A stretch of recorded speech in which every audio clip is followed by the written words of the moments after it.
ניסיון לטאצ'דאון. 7 שניות נשארו.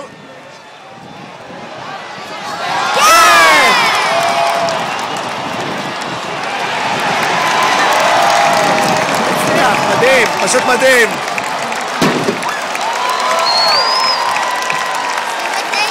כן. תכף זה ישתנה. זה פיצוץ כזה שהם עושים כל פעם שברקלי מפקיעים גול. עושים טאצ'דאון. Riley to Jones. Complete 6 yards for a Golden Bear touchdown. Previous play, it's under review. עדיין לא בטוח. זה under review מה שנקרא. כי מה שקורה הוא צריך לתפוס את הכדור וששתי הרגליים שלו ינחתו בתוך האנד זון. אבל למה זה כבר עושה את זה על 29? מה זה? אז למה זה כבר על 29? KGO Radio is the voice of Cal football. שנייה, רגע, עכשיו, רגע. תראה, זה לא חשוב מה שכתוב שם, חשוב מה שהשופטים אומרים בסופו של דבר. KGO Radio.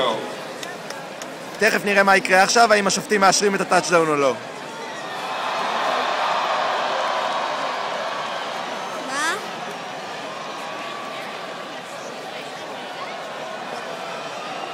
לא, כנראה שלא היה טאצ'דאון. למה לא היה? השופטים לא מאשרים את זה, כנראה שהוא לא נחת עם שתי רגליים בתוך האנד זון. מה זה?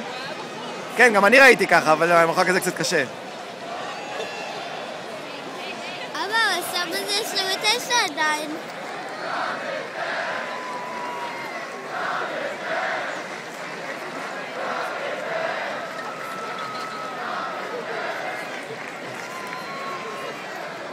After further review, the runner's foot was on the sideline. It's an incomplete pass. לא, זה לא גול. כל הקהל שורק בוז.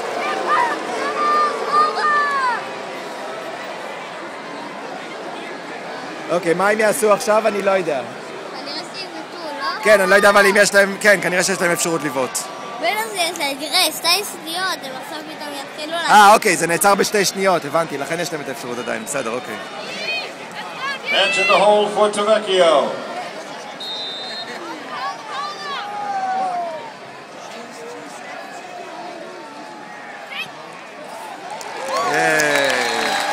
Giorgio Tavecchio's attempt at a 23-yard field goal out of the hold of Brock Mansion is good. אוקיי, תראו שמה... 26-3, California. למה זה בא? שם יש את התותח שיורה כל פעם שברקלי עושים נקודות. יש שם איזה מין תותח כזה. Field goals made by the Golden Bears today count in 2 ways. In addition to adding to the game score, for every אבל למה successful תותח? field הוא goal, יורה באמת?